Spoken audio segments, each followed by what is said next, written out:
That's one of the lineup. Class of 2009. Back with another episode of Heat versus everybody. And listen, I'm excited. I'm excited this evening. Got a special guest in the building.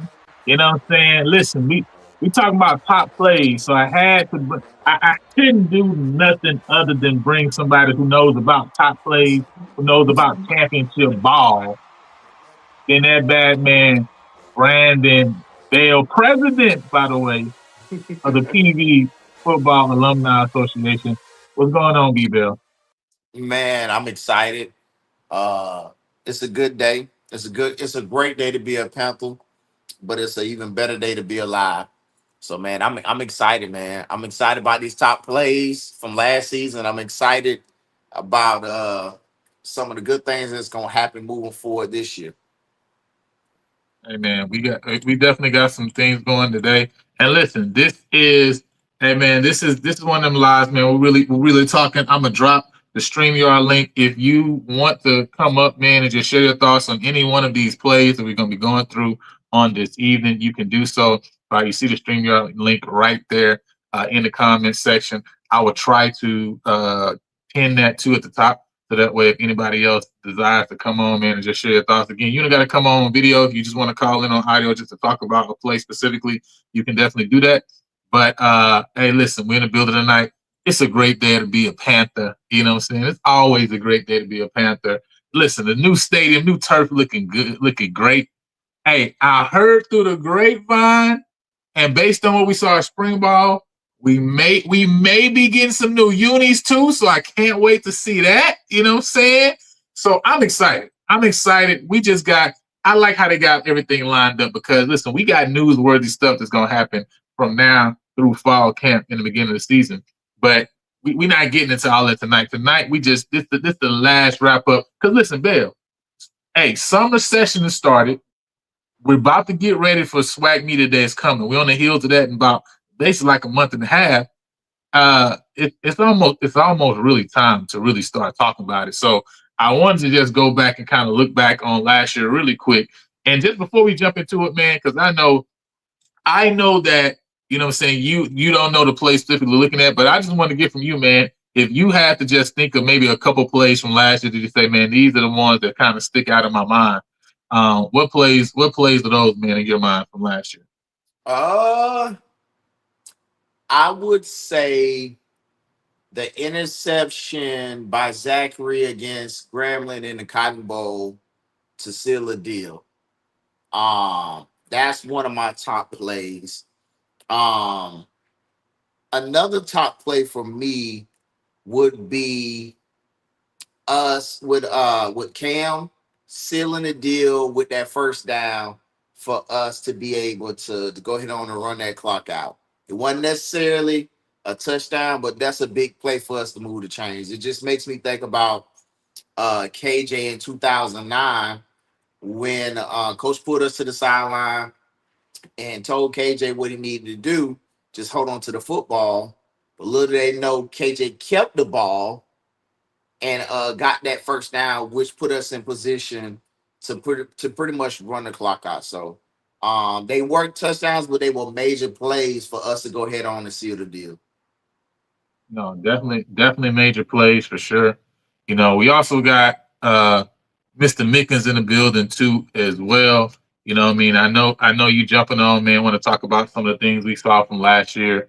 For you, man, just before we really jump into it, what's a player too that stands out for you from last year as we kind of just run down some of these top plays from this past SWAC season. You know what? There's a lot of plays I could bring up, but I want to bring up a season-long thing that I saw. Mm. We did not miss a single long snap the whole year. And You people talk about laugh that at all me the for time, saying too. it, but the long snapper, man, we have really, since that season we lost to Rice because of the long snapper, we have really gotten serious about that position. You talk about it all the time, actually. You know what I'm saying? For sure. You Yeah. definitely talk about it all the time, man. But one of my favorite plays was the McDowell touchdown during Southern's homecoming. So that's one of the biggest ones for me. That was a great play too. So with that said, first and foremost, man, before we jump right into it, I gotta remind y'all, man, this People versus Everybody is sponsored by none other than Jeff McKissick. He's a Texas licensed loan officer with Fairway Independent Mortgage Company. He'll guide you seamlessly through the home buying process. Many of us are unaware of our credit score or our true financial standing, but listen, Jeff will help you develop a plan step by step to make your dream of owning a home achievable sooner than you think. So listen, get started now on taking the next step in your future. Don't delay. Talk with Jeff today so you can be in your home tomorrow. So with that said, man, listen, let's get straight into it. So first and foremost, we got to get straight into, obviously we talked about it. This is the first huge game on SWAC TV, right? You know, we all remember, how it was going down. First and foremost, man, we talking TV. We talking all over the SWAC tonight, right? We're looking at all top SWAC plays from all last season. But what was your guys' mindset right now after the touchdown was overturned to Ron Jones? What was your feeling right now, Bill? You were sitting about, a couple feet away from me, in the important section, you were sitting with the important people. But what was y'all feelings right now, even as this was transpiring? I was sick. I was sick. And I was so mad I wanted to put on a football suit myself. I literally looked at that play to Trayvon Jones 2 days ago. And I'm like, I looked at it over and over and over. And the guy covering Trayvon never got touched.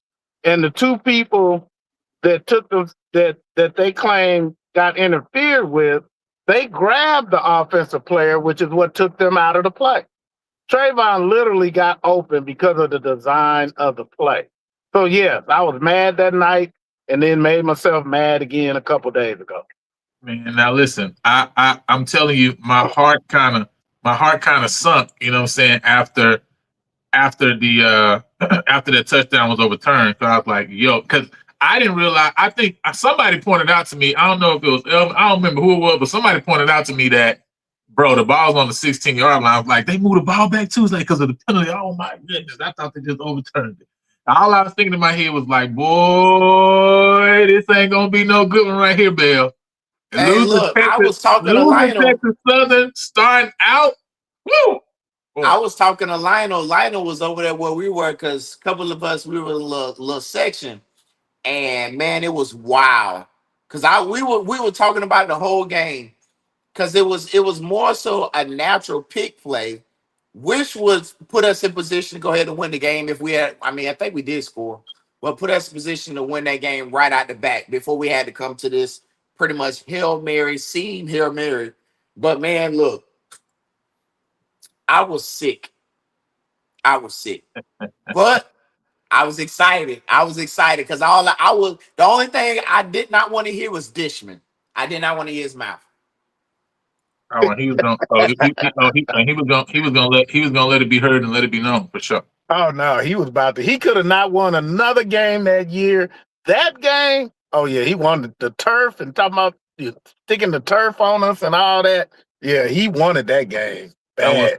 That was actual factual. So I know we're talking about the play before this, so I may pull that play up too as well, just for us to look at that. But this is the touchdown play, right? And so, the play after the pick play, of course, which was huge, which was the game winner. And so I just wanted to take a look at this right here, right? This is probably the first big play. This is the first big play of the SWAC season from last year.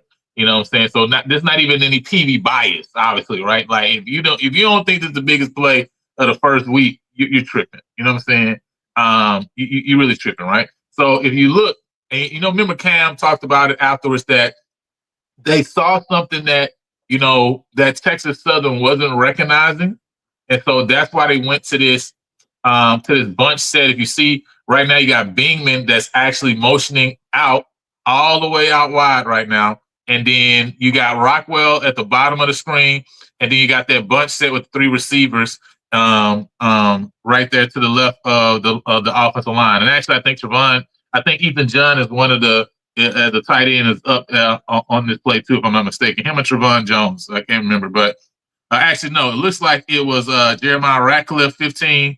Is going out. You got Andre Dennis and you got Rodney Ojo. But I think one thing we'll notice when we look at the play on the other end is that, man, Texas Southern really, when he said that they were really confused, man, you really see how confused they were when you look back at the play from the other side, right? But let me pull that up so you guys can check that out real quick, because I want you to see how confused Texas Southern looks. You know what I'm saying? As kind of we was running this play. But any thoughts on this play and just the design in general, Bell? Because you as an offensive guy, as a guy who's played on that side of the ball, what were you thinking of this as the play design and overall? I mean, I think it was an opportunity for them to be able to spread it out and make a play. I'm just interested to see. When I'm saying interested, I'm kind of baffled because when you think about it, you're looking for that ball to be on the inside. So it almost seemed like a backside shoulder throw on the backside of him. But I mean, the guy made a play. So I guess you can play it. I can talk through it. So you got me. Let me slow it down real quick a little bit so that way we can kind of talk to it a little bit more. I mean, as the play is going, and you can always see, right? Everybody can see already. Everybody's pointing, and you see the guy that takes Bingman. You can see he kind of just jumps out there, almost like, all right, somebody got to cover him. let me go cover him, right? You can tell he just pointed. He just pointed out there to the right as if he's trying to tell somebody else. You see the safety also that's running over right now. Look like he about to go cover Bingman. So it's clear that these guys are all over the place right now. I think Texas Southern still had a timeout too, if I'm not mistaken, Bill. Like to me, you got to call a timeout here if you Texas Southern to get your guys on the same page. But go ahead, Bill. Yeah, I mean, you stretch. So what you're trying to do right now, you're trying to stretch people wide and keeping them out of the box. That's one of the things because they were getting a good rush on us, a good part of the game. Pause it. See if you can pause it. But funny enough, did you see the wheel route? He had 2 options. Of course, we were looking to score, but our Bingman pretty much ran the man off. Mm-hmm. It's almost like a rub. He came back across his face. So once he came back across his face, the safety was out of position back at the top. I'm sorry, that safety, whoever that was in the box, it may have been a linebacker. But I mean, he had several opportunities. Yeah, I think it was the linebacker, 14. It may have been a linebacker, but I mean, he made a play. He made a heck of a play. I mean, sometimes it doesn't always, when it's drawn up, it doesn't always work out that way. But he just made a play. And big time players make big time plays in big games. And I know people talk about it, it's just a quote, but here, he just made a play. And safety had his back turned. When the safety have his back turned,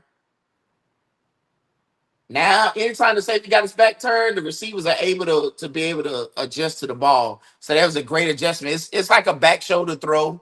When you get in within maybe the 5 or the 10, a back shoulder throw is one of the hardest passes to defend because the only person that's looking for the ball is the receiver. So that was a heck of an adjustment. His eyes are on the quarterback here when you're looking to as well, right? That number 14, that linebacker. You see him. First of all, he's pointing out again. You see the confusion there. And now, as the play goes, he his eyes are on the QB. So, and then he looks and moves over to the wide receiver, so he doesn't see where the ball's being thrown. And obviously, that ball game.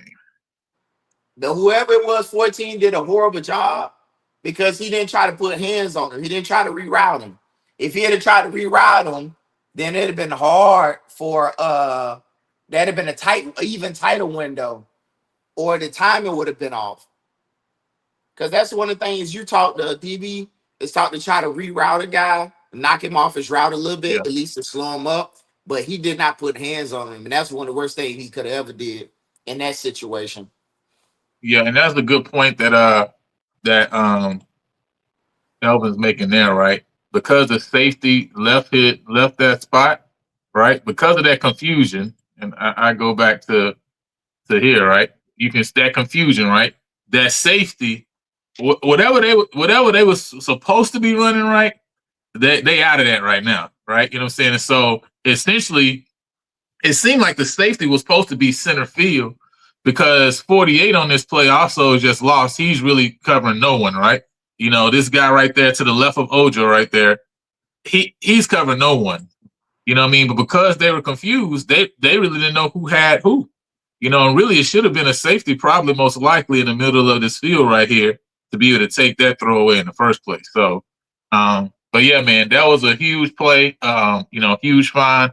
Again, that's why it's so important to pay attention to what's going on throughout the game, obviously, right? Because, again, Cam talked about it that, you know, they were able to see that, you know, that they weren't able to deal with that, right? And so now they were able to go back to it because, because of that, right? And so next up, man, I wanted to go to the next week. I think this was the next week. I think we were at Rice, right? We were going to Rice at this time. And man, I don't know how many of you guys were at the Rice game or watching that Rice game, but Mickens, as I looked down at my phone, matter of fact, I think Rose nudged me and told me and said, "Hey man, Grambling losing to Kentucky State." You know what I'm saying? Grambling losing to Kentucky State. And everybody's I remember that. What you mean Grambling losing to Kentucky State, right? You know, that ain't something that's supposed to be happening. You know what I mean? Grambling shouldn't be losing to no Kentucky State, man. You know, and so obviously that's when you first realize the benefits of SWAC TV, right? You know what I'm saying? First and foremost, right? You realize the benefits of SWAC TV because man, you go to be able to pull up that game, and now you're able to pull up that game and watch it. Why?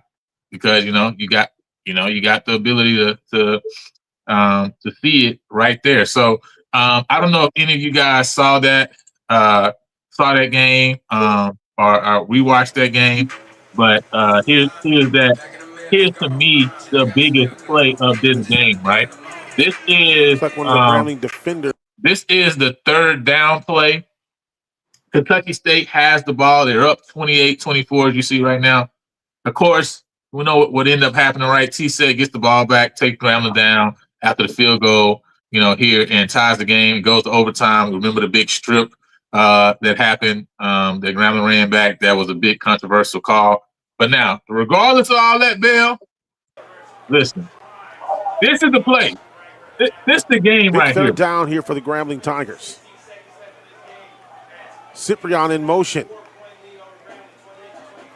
Here is Bardell. Keeps the football. He gets the first. Oh, did he start the slide before the first down? Early, Santori. Oh, man.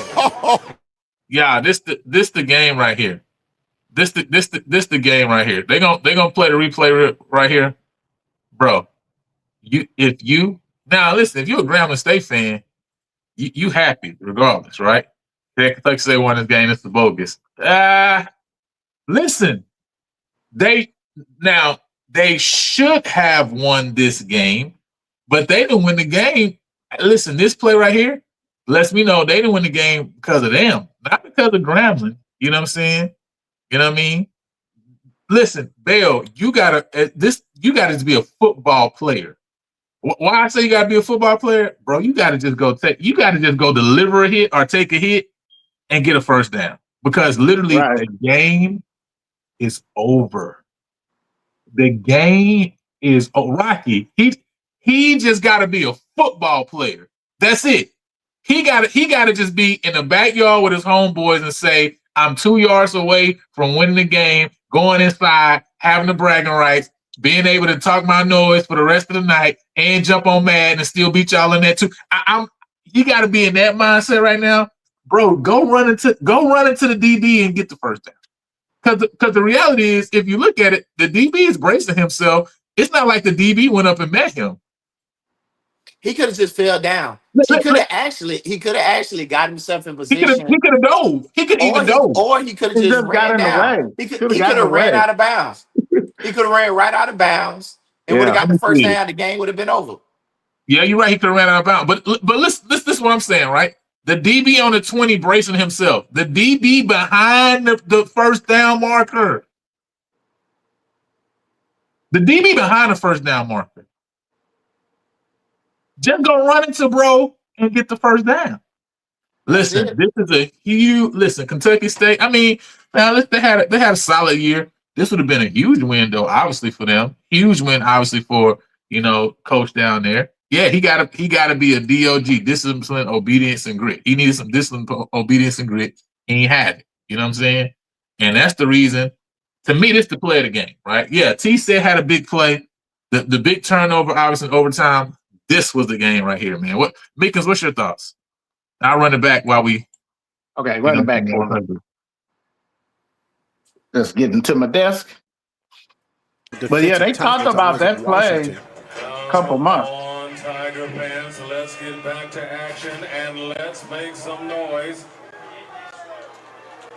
It's huge third down.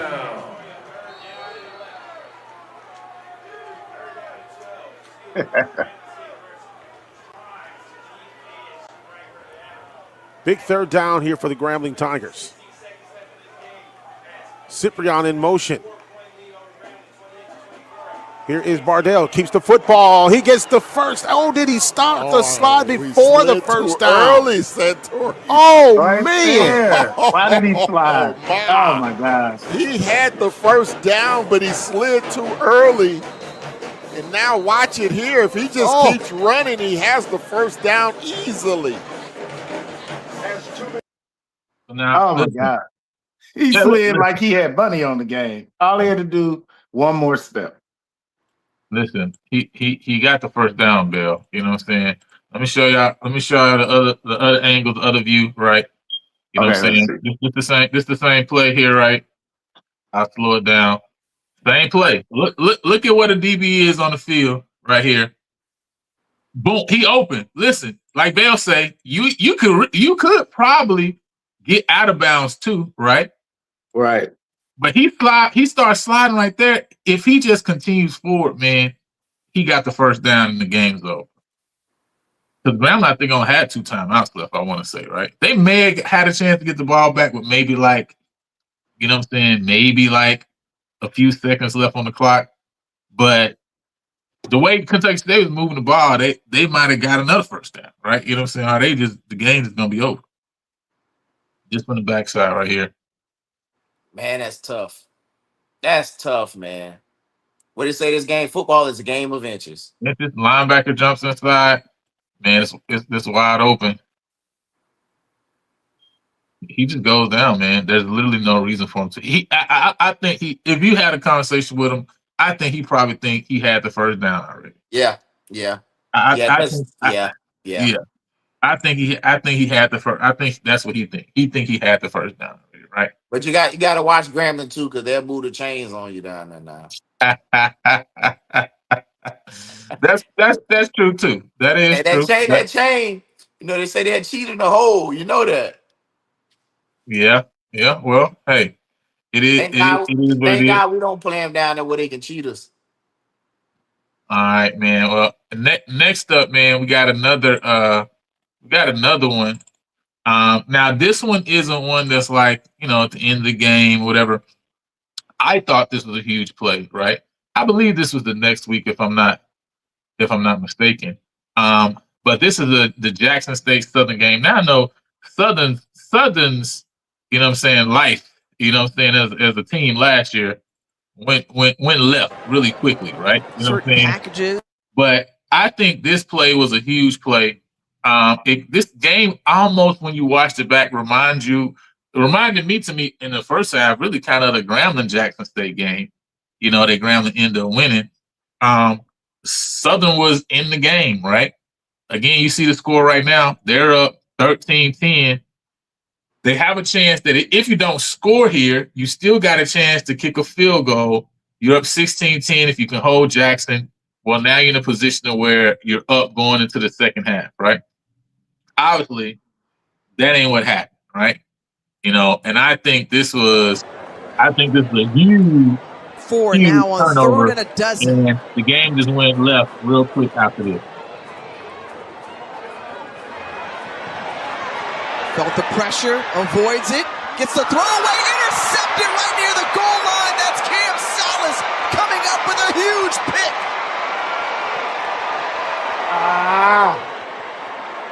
And Cam Salas, the redshirt sophomore, we've called his name quite a bit in this first half, and picks up his first INT of the season. They're going to run it back here. Take a look, and Sal's going to be in the middle of the field, just reading his You eyes know, in the end zone. Like you don't see Once the he makes safety standing contact. right by him? Oh, that's just poor. Bro, the safety standing right. And I'm gonna tell you, Strother made just a lot. Man, you talking about a lot of bad throws this game. Man, he made a lot of bad throws. And I just want to let everybody know. Listen, if you're a Southern fan, just temper your expectations, okay? Like you got my man, and you got the other boy name. That's all you got right now. Like, you got to temper your expectations, okay? You were 2-10 last year, all right? I'm gonna just say it. Now, again, you looking at here, they got the two safeties up top, Bill. I mean, I don't know if he get lost. Maybe he got lost in that one of them Southern Blues that's in the end zone. I don't know if he lost him in one of them Southern Blues, but I see him right there in the white, and he running straight to him. I just don't understand. I don't understand who thought the ball. Got his blue mixed up.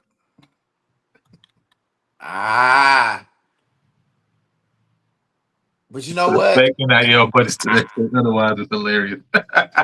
Jackson played that well. Jackson played that well. I gotta give credit where credit's due. They were where they were supposed to be. They played that well, but he still had room in a weird way. I think. Let me see if he still had a little room to run. Let me go back. You talking about the quarterback? Yeah, let me see. Yeah, it looks like the linebacker is coming to get him. Oh yeah. Right? So if you look, the linebacker drops down. He's coming to get him right there. Yeah, so, he was spying him. Yeah. He's gonna meet him. Yeah, I think you just got to eat that though. I mean, to me, you just got to eat that. And that's the one you gotta look at. But he had a guy over on the sideline. But it's hard to Monday morning quarterback in this situation to say where his eyes should have been and all that stuff like that. I guess he's trying to make a play, but man, that's tough. Yeah, Good play. Tough. Good play by the safety. Yeah, it's definitely a tough one. It's definitely one that I know he wants back, obviously, because at the end of the day, you know, they were in a great position. Again, you put points on the board there. Well, now you're in a position where you can possibly, you know what I'm saying, get some more points on the board and possibly win this game, right? You know what I'm saying? So, obviously, it's something they want to get back.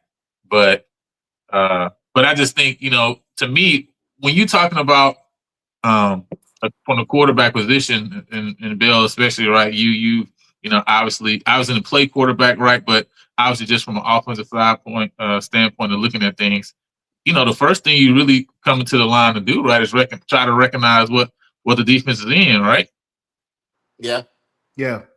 I mean, because to me, is kind of clear that they got two safeties over top, right? You know what I'm saying? So even though your receiver's drifting there, it's like you see that, okay, they gave you a two safety look over top. So, you know what I mean? Somebody's there, right? I know obviously like you say, money quarterback, and it's in the moment, you know what I mean, of the game. But I think that's why he tapped himself, right? Because he realizes, like, hey, that's not a throw I should make. You know what I'm saying? Like, you sometimes he thought about it. sometimes the best throw is no throw. Sometimes the best throw is throwing the ball into the ground. You know what I'm saying? And I just think here, I just think that's the reality. Is that, I mean, because it's the defense job to try to confuse you. And a lot of these covers, they pretty much the same. It's just alignment based upon the actual coverage itself. I mean, I'm not talking about coverage itself. The coverage is based upon the alignment. It could be a cover two. It could be showing something else. It could be Tampa. I'm not saying it in specific, but you know, most people when you see two safety, they believe it's cover two, but there are different ways you can play it. So it's because the first thing I'm coming out is I'm looking at the shell, see what I have. I'm looking at the safeties, I'm looking at the corners, and I'm looking at that curl right there. He had the curl. I'm looking at the top, he had the curl. It'd have been 10 yards, give him opportunity to make somebody miss. So when I'm looking at stuff like that, I'm looking at the alignment I'm looking at the safety or the DB's alignment based upon where I'm lined up at. And then I'm looking for the safeties. I'm looking for the backers and stuff inside the box. So yeah, you can see. You can take it out from this view too as well. Again, right, when you look, this is at the snap, right? At the snap, you see both safeties with their feet on the 6-yard line right there. Yeah. You know what I'm saying? So the safeties are there. You know, it shouldn't have surprised you per se, right? You know what I'm saying? Now what were you just looking at, Bell, that you were saying? I'm saying if you look at the top, if you see, so basically, I don't know if this was a running back up into the top right. The running back over there basically ran a flat or out. I can back it up. We can see. Yeah, so basically, usually that's like we'll call it hammer. Hammer is usually a 20-yard curl, and then you have a 5-yard out.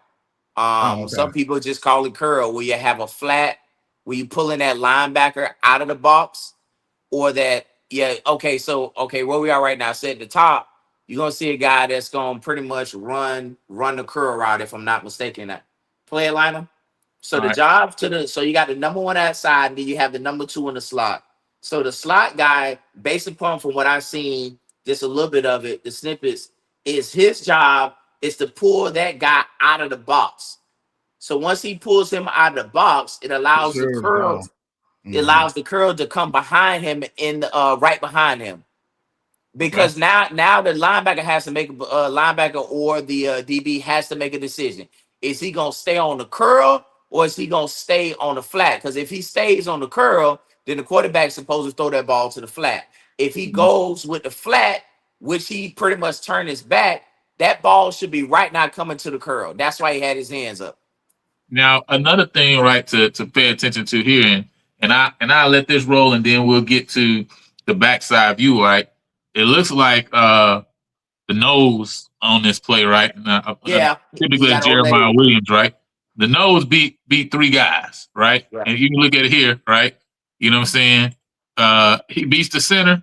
You know what I mean? So he also ain't had time. He probably that threw his timing off right there, right? I'm just saying he gotta eat the ball. He gotta eat the throw right now instead of making the throw, right? You trying to play hero ball. You don't need to play hero ball, right? Nah, when you got the lead, you save the lead. You playing against a team that's better than you. Catch up. You playing against a team that's better than you. You in the game, right? You just gotta eat this, and you gotta take the 3 points or take the shot at getting 3 points. That's what I'm saying, right? Because this play turned into the gargantuan of what happened, right? This is like the momentum swinger that you don't come back from. You know what I'm saying? Because Jackson scored before the end of the half after this, right? You know what I'm saying? So first of all, shouts out to Jeremiah Williams, right, for making a play here, because obviously, like I say, he kills Southern's offensive line on this play just by himself, hard to block, right? Yeah. Hey, yeah, Rocky, he's flat-footed, probably because the DB coach is probably telling them not to give up so much ground. Because the further you back up, that gives the offense an opportunity to be able to potentially make that play and score. Yeah. Mm-hmm. So they probably told them to keep their heels You probably heard the saying, keep your heels at the 10 or keep your heels at a certain portion not to give unless he makes you to give up ground. Yeah, man. So this was the next play though that I thought was a huge play because to me this changed the momentum in this game. You know, the game as you see the score right, it was 13-10 with less than 2 minutes left in this half. But after this, man, Jackson started to roll and listen, it ain't look pretty it didn't look pretty for Southern for the rest of the year. Okay, not just That was a chance. That was a chance. not just the rest of the game, right? But it didn't look pretty for Southern for the rest of the entire year, No. right? You know what I mean? Oh man, it was over from there, right? You know what I'm saying? So now next one I want to go to, man. Let me see if I can get this one up.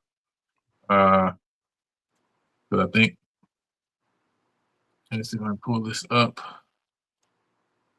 But in the Prairie versus Alcorn game, man, man, which was from an offensive standpoint, bro. You talking about an ugly game? that was an ugly game, right? Yeah, we had 11 against 13 because we definitely had some plays that I don't know. They only would be called like that at Alcorn. Some of those penalties. Yeah, why was he looking at the boundary? Who are you talking about?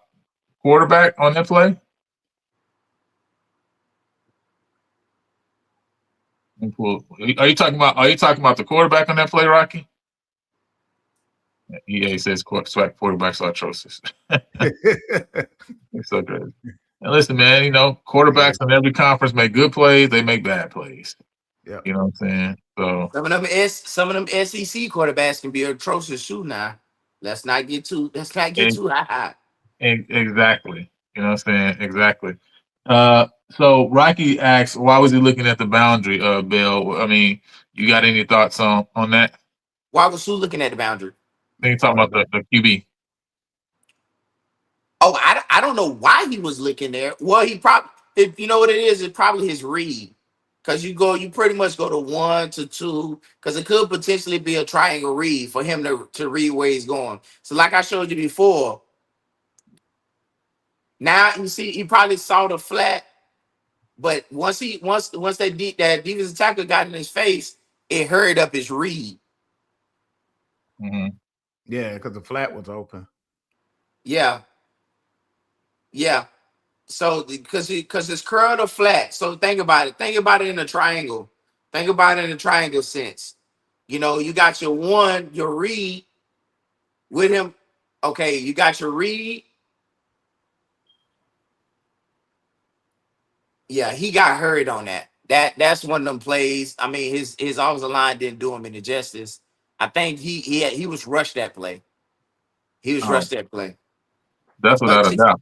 yeah, particularly you have reads that you have to go through progression, and sometimes, like I said, it's a reaction game, so you have to react. So I mean, that curl was, if you ask me, the curl was the best route for him to throw. They had one route and 3 defenders. Yeah, he did. He did have 3 defenders. Rocky, that's why we dropped the link, because you can share your thoughts. You know what I'm saying? He said that was a bad read by the QB. Right. Yeah, well. All right, so moving on to the next play real quick. So we won't stay on that one too long. All right, so this is Kennedy Parker, sacked by Kennedy Parker. This is the Alcorn State game, right? Again, if you remember the game, 13-12 victory by Prairie View. You know what I'm saying? You should have been looking to the field pre-snap, he says. If you look at this game, man, listen, it was a nip and tuck game. Hard fought game. Alcorn really came to play. Both defenses stepped up. It was definitely a bad day offensively. But man, the defense really, and by the way, the play before this was a play where really it was one that could end the game. And man, Sterling Roberts had a clear shot at making the tackle, but went for the ball as Alcorn had a bad snap. And man, he got out of there, threw the ball downfield, And that was the biggest pass play all game and got Alcorn in scoring territory because they really didn't do anything other than one drive earlier in the first half. That was basically it. So it was crazy that we was being put in this position when it was like, man, the defense just played solid all game. You know what I'm saying? It was just a play that broke down. But third down right here, man. This is a loss on a sack by Kennedy Parker. And really, this is the play, man, that honestly I think saved this game. You know what I'm saying? 13 to 12. What a nail biter. You've got 6'3", 385-pound Tyron Warren lined up near side here for Tolbert. Tolbert under pressure. He'll go down. Oh, what man. a play. Great job. Great defense. Great pass rush. Tyron. Kennedy Parker on the play yeah, for the graduate. Panthers. Yeah, from Macon, Georgia. Comes in on the blitz. Right there. Right up the middle. And great job. That was, again, Kennedy Parker. I'll play it one more time.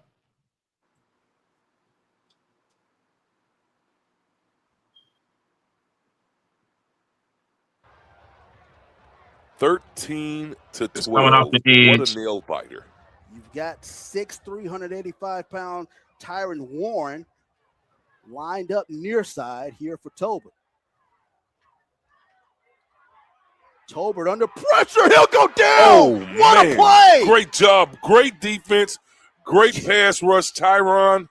Kennedy Parker on the play for the graduate. Panthers. From Macon, Georgia. Comes in on the blitz. Right there. Right up the middle. And great job. All right. And then I'm going to show you guys the other angle as well. But what's your thoughts, Mickens, on this pass rush, man, to save the game by Kennedy Parker?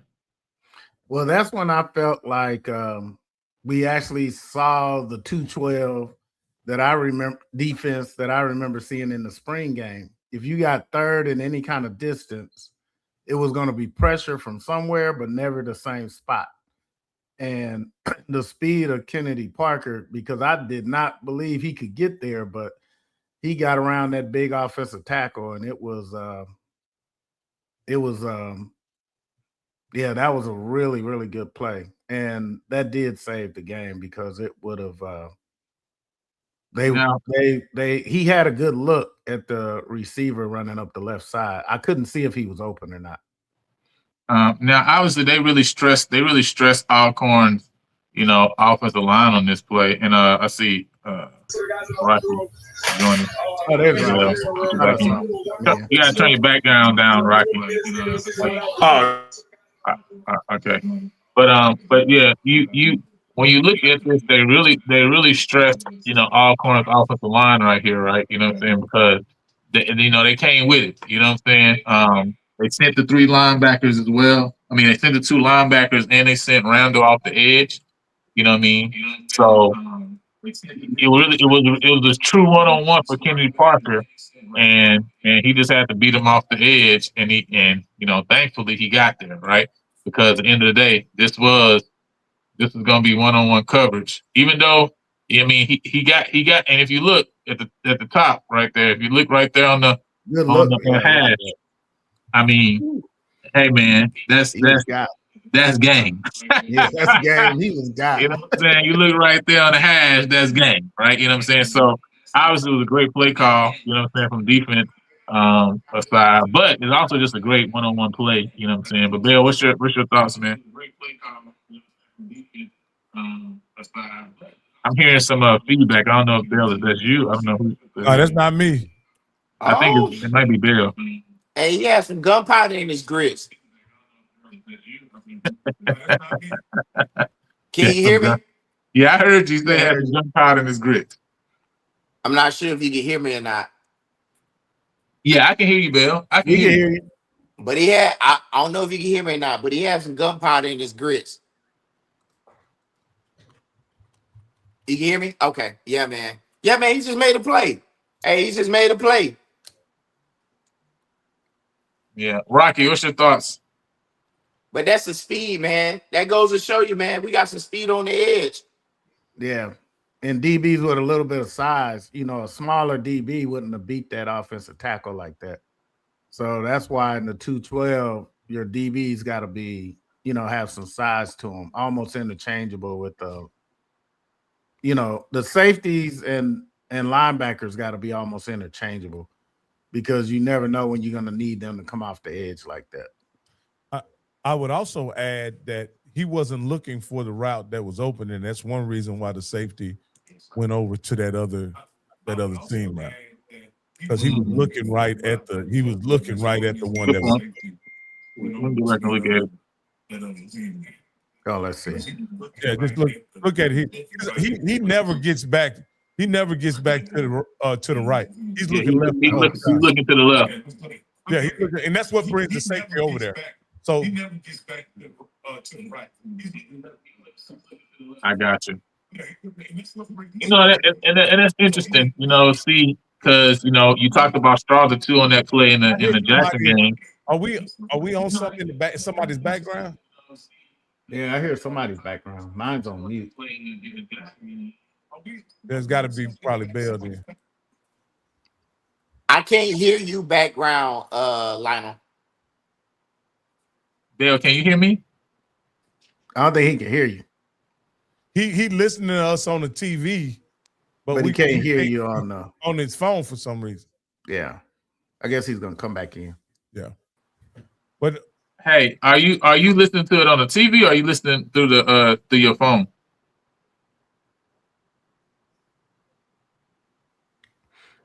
Oh, he might want to double check the speaker he's using on StreamYard. Because I know I had to change. We're gonna figure it out. But go ahead. Let me try to figure it out. Hey, Coach, let me ask you this here, Coach. You've been in this conference a while, and you defended many quarterbacks, right? I've only been watching SWAC the last 5 years, and I'm gonna say this: there's been spotty quarterback play in the last 5 years, to say the least. How would you rank the quarterback play the last 5 years based on what you had seen in previous years in the SWAC? Who that's for, Mickens or me? No, I was asking Coach Northern that. Coach is not on right now. No, he didn't make it today. Yeah. Oh, that's Mickens. I'm sorry. Yeah. He saw the ball head. He saw the ball head. The ball head. That's right. My bad, brother. I gotta get a little bigger. That is hilarious. No. That's so funny. But how would you look at the quarterback play in comparison to what it once was prior to COVID? Like, I've been watching ever since COVID, and the quarterback play has been kind of shoddy. But before historically, how does the most recent 5 years compare to what was quarterback play in the SWAC? Because in my opinion, SWAC was always known for putting up points and high flying offenses, and we hadn't seen a lot of that the last 5 years. Yeah, I think also the defenses have gotten a lot more aggressive, but quarterback play since COVID, it has been depending on the team. Some of the quarterbacks, depending on the team, have not been what I would say considerably bad. I know with Prairie View in the last 5 years, our quarterback play was affected by depth. This is the most competition we've had at QB has been these last 2 years. Before that, we didn't have much depth at quarterback. And I know with other teams, if their starter goes down, like you saw with Alabama A&M last year, when the starter went down, that just tanked the season. So a lot of teams are running with that one quarterback that can actually go, and the other guys are, basically just use if you have to break the glass to use, like a fire extinguisher. But for the most part, depth has been really what has gotten quarterback play in the last 5 years. Yeah, I mean, coming into when I first came into watching the SWAC football consistently, I was really excited because I had seen these highlights of this guy by the name of Felix Harper, right? I seen him in 2019. He seemed like he was sensational that year. Comes back in 2021, and he doesn't even look like he's the same quarterback based on production. I don't know what happened. You know what I mean? They didn't play in the spring, this, that, and other. Just seemed like, it seemed like every school to some degree have had some struggles at the quarterback position, in my opinion. But it is the hardest position in football. So I guess it is the hardest position in football. That's what's fact. You know what I'm saying? Said, but then again, EA says there's just more reasons for improving quarterback play. HBCUs still recruit athletes instead of pure QBs. Yeah, well, I think there's, the most recognizable quarterback that come out the SWAC last time I checked was Steve McNair, and last time I checked, Steve McNair didn't just use his own. I don't think this is new. You know what I'm saying? So, we want somebody. A majority of teams want somebody that can do it both ways in this conference. That's just what it is. And that just didn't start. That just didn't start yesterday. And let's be real. Listen, I was in Grambling all the time when Bruce Eugene was there. Bruce Eugene kill you with your arm. Bruce Eugene also run you over too. But let's say this. In my opinion, the offensive lines ain't that great. You better have somebody who can move in the SWAC. That is another factor. Yeah, that's another factor. That is another factor. And that might have been the difference for Felix, because that year you saw him that he was good. Their offensive line was pretty stout, and their defensive line would get them the ball back. So they were pretty tough in the trenches that year. And I know somebody that didn't need an offensive line was that Devontae Kincaid at Grambling. And man, once they inserted him, I think Kincaid, the reason Dooley has gotten as many jobs as he had, because man, he made him look like the best OC ever to come through the SWAC. He was really, really good. And so, those are, some people you want to, you think about. You have seen some good quarterback play. KJ Black. I remember you weren't in the SWAC yet, but Prairie View was down by 4 points with 25 seconds to go on their own side of the field. We were at the 28-yard line, and KJ won that game by 2 touchdowns with 25 seconds left. We've seen some quarterbacks do some things in the SWAC, but I think there's been, I think there's been solid quarterback play. I think the SWAC gets a bad rep because we also just don't play well out of conference. That's just the reality. You know what I'm saying? Yeah, because the truth is, if there was more dubs in some of these games, I don't think the same conversation would be happening there as we don't hear it from other places, from other conferences. I mean, we just looked at recently, right, seeing Jalen Morton, playing in the UFL, right? You know what I'm saying? Former Prairie View quarterback. Well, that team ain't win the SWAC championship. You know what I'm saying? That team did well offensively, though. Dooley had that team doing well offensively, but it's not like they won the SWAC title, right? You know what I'm saying? It's not. I don't think Jalen Morton was ever looked at as the best quarterback in the SWAC when he was in the conference, even, right? And yet he's the guy who years later is still playing professional ball, right? You know what I'm saying? So I think there has been some quality quarterbacks throughout the SWAC.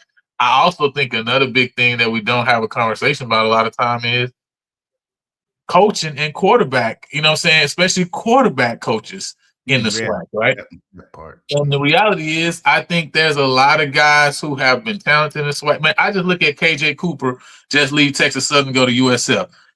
I mean, are them coaches at USF stupid, or or does he actually have talent that they believe they can mold and actually get use out of him if they ever need to use him? I think they actually see talent there that they believe I can coach him to go from this level to this level to win us games if need be, right? He may not be the most talented guy at USF, right? So I'm not saying he's going to see the field. I'm not saying he's the first or second or third guy, right? But he's talented enough for them to give him a roster spot. That's right. And that's a guy in the SWAC. And that's what I'm talking about. That's why I realized that, man, coaching accounts for a lot more than I think we give it credence for, because a guy in the SWAC we don't look at as the greatest quarterback last year in the SWAC conference. We don't probably think of him as the top 3 or 4 or 5 guy, right? But he just went to USF, right? You know what I'm saying? He got signed for USF. Why? Because he got some measurables, because they look at his arm. And the reality is, too, right? KJ Cooper, Tate Southern had the most. They was tied with Prairie for the most drops last year. Let's be clear. They dropped the ball 30 times. USF probably saying, listen, we got receivers that can catch the ball. So we don't have that problem. So my point is, though, right, I think there's also other factors. I think there are talented guys that come to the SWAC. I think we sometimes don't have everything we need in order to bring all of the talent out of the guys that we have. But let's keep it moving, right? Because it is about a quarterback play, but we're going to talk about these top plays, right? You know, so I got a couple more plays we're going to roll through. This one here is big game, huge game, Vegas game, right? I got 2 plays in this game. This is the 4th down. This is the 3rd down play right here. You know what I'm saying? The 3rd and 12 play. This is the 3rd and 12 play, right? You know what I'm saying? And then is this the 3rd down play? Yeah, this is the 3rd down play, right? So, to get the first down. I mean, to get the ball in field goal range right here.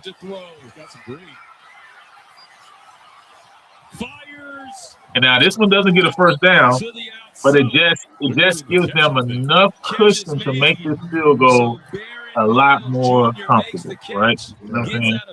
I thought this was a huge play right here. Just picking up those 6 yards. Great catch. Wow. Great catch. Good throw. You know, escape the pocket right. Create some extra time. And it's a guy who's coming back and has an opportunity to play for Grambling again this year. I'm gonna run it back without the sound, right? So what are y'all thoughts, man, just on this play? Because again, you know, obviously Grambling beat Jackson State on the 4th down play earlier, right? He beat them on the 4th down run and picked up the 10 yards to get the first down. I have that play too as well that I'm gonna run. But what was your thoughts here on just this? You know, only coming with the 3-man rush. You know, again, this was talked about a lot after the game. You know, should have Jackson have come, you know, with another blitz again like they did earlier, right, in this same drive. But what was your thoughts here? I think they thought they could flood the defensive backfield to where he wouldn't have an opening to make the throw. And I thought it looked like they had that's brought good an extra situational guy. football, man. Yeah. That's knowing where you are on the field, where you need to be, and find the sideline. That's one of the main things that you were taught as a receiver. In this situation, is get to the sideline, try to get the first down. If you don't get the first down, get out of bounds. I think for them to be able to make this play this big, because it sets you up for an opportunity to be able to have that extra play that you're looking to get. That's why you see TC right now in shambles in this situation, because he know how big that catch was on the sideline. Yes, he did. That's a great catch, great control from the receiver as far as the body concerned. That's a big play. Most people, they're looking for the touchdowns in the first time, but that's a big play because he could have dropped that pass. He could have dropped that pass, or he could have stepped out of bounds and not be aware. So I think, man, that's a heads up play, man. Because when I'm coaching my guys, I'm telling them, say, hey, find the sideline. Because if you get the ball, now we got time to work with to maybe get that extra play or actually that kick. If he drops that pass, now we're looking at a situation where it goes from third and 8 versus being 3rd and 1. So I think that's a heads up play for the receiver to catch that ball and get out of bounds. So in my opinion, I think I agree with you that it was very good situational football, but I think they gave the quarterback an easy read. They gave him a 2-way go, meaning that he could pass or run in that situation. And I think the best thing I don't think I think the yardage matters some, but I thought the most important thing about that play is that it stopped the clock and they didn't have to do the Chinese fire drill and get the kicker out there. They were able to get the kicker. Yeah, they were out of timeouts. They were out of timeouts. Yeah, they were able to get the kicker. They were able to get the kicker out there under comfortable conditions. It was going to be a tough kick anyway. But those I agree with you too, Lionel. Those 6 yards mattered, and I'll even say this from a momentum standpoint. To kick after a positive play, I think is important for the kicker and the team as well. to have their spirits up, especially after what had happened to them up to this point. They had lost their quarterback coming down the stretch. It was a 4th and 10, the kid scrambles and gets 10 yards. I like I said, I think it was a tremendous play, and it was great situational football. And the coaches ran a play that flood in the zone play. Now the guy was open way before he threw it, but but I think ultimately him throwing on the run like that, it made it easy for him to throw to more of a stationary target. I think it gave him it lowered the degree of difficulty hitting a moving target versus hitting the guy standing on the sideline. Yeah. And the defensive end, like they said, like EA said, he didn't square off. The defensive end kind of slanted in, so he was able to run right by him because the tackle, all he had to do was chip him to the inside. And with a quarterback like that, that's the last thing you needed to do is give him He also could have ran the ball. Problem with running the ball, they wouldn't have been able to stop the clock. So and because at the end of the day, they was out of timeouts, and you had to think about that. Like you say, you didn't want to have to rush them, on the field. Now this is the 4th down, the same drive, right? This is the 4th and 9. And I remember the conversation during that time about the 3rd down was because of what Jackson did here. So I don't know if you guys remember this play, but obviously there was a big scramble. They had run 3 plays and only got 1 yard. He just missed him right there, and he just beat the linebacker to the sideline. But big play by by Dansburg at this point in time. But what's y'all thoughts here on what y'all see? Both of them went outside. There was that was a mistake. Somebody should have came back inside on that. Yeah, because it looked like it was a stunt, and he missed that stunt. He let them both get kicked out. Yep. Because one guy ran out the play, the other guy got blocked out the play. Yeah. See, right there, he should have came underneath the one in the pink. The one, right. It was probably supposed to be maybe a stunt there, right? But and it shows you the game of inches, right, on where communication is big. And we talked about it the other week. We talked about T-Jack and what he shared about these schools up north and how they just don't make mistakes, right? You know what I'm saying? They just are always in the right place at the right time. They're not necessarily more talented, but you didn't necessarily need to be the more talented player on that specific play if you're just in the right spot, right? You know what I'm saying? You give your team a better chance of winning this game and being able to make this play. Because again, if he goes, like you say, inside instead of outside, where's Dansburg going at this point, right? You know what I mean? Just maybe taking a shot downfield and giving the receiver a chance. But I always say this from a defensive standpoint. The defensive teams that can execute on 3rd down and in critical situations are usually really good defenses. What you do on 1st and 2nd down a lot of times is icing on the cake. But on 3rd down and in those critical situations, 4th and short, things like that, those are the hallmarks and the staples of a great defense. And even though Jackson State probably has one of the better defenses in the conference, in this situation, you can't make that mistake. You just can't make that mistake in this situation. No, that's big, man. That's big. That was a good point. That's really a good point. And I'll say this. I'll even say this. If you go back to the SWAC championship game, I would dare to say there were more plays that looked like that Cam was able to make in the SWAC championship game. So obviously there were some things that they weren't just getting right about, their run fits when it comes to that empty backfield, because Cam exploited them in a similar way, just running quarterback draw and just some really basic concepts in my opinion. Yeah, he was able to make. He ran for like almost 100 yards, maybe over 100. Yeah, a little bit over 100 yards. Yeah. And then EA here says outside linebacker totally missed the call on this play as well, because it looks like he was. I think up front though, man, up front. That when we think about that championship game up front, even though he had some run lanes, but those were running lanes for a reason. There was some boys getting thrown up out the club for them to be able to run that way. And also you had some fits they didn't make. I mean, that's on both sides of the ball. But that game, it was just physically just move some guys up out the club. No. All right. Well, we're moving on to Bethune-Cookman here. He's on a route. Look at him. He's already Yeah, like he's trying to. What is he playing the short ball for? Because I think the other, we can probably look at it from the wide angle and maybe get a better perspective. So this is the wide angle right here, and I'll slow it down for you guys. Yeah, that corner Yeah, got. That corner has to carry that route. That's what that is. Hey, you see him. You talk about jump right. He definitely takes the receiver that's running that in breaking route right there, and I mean it's fourth down, right? I get it, right? So he might be thinking about the first down or whatever, but it's like, bro, the game they down by 4, right? Wasn't they down by 4? 3, I think.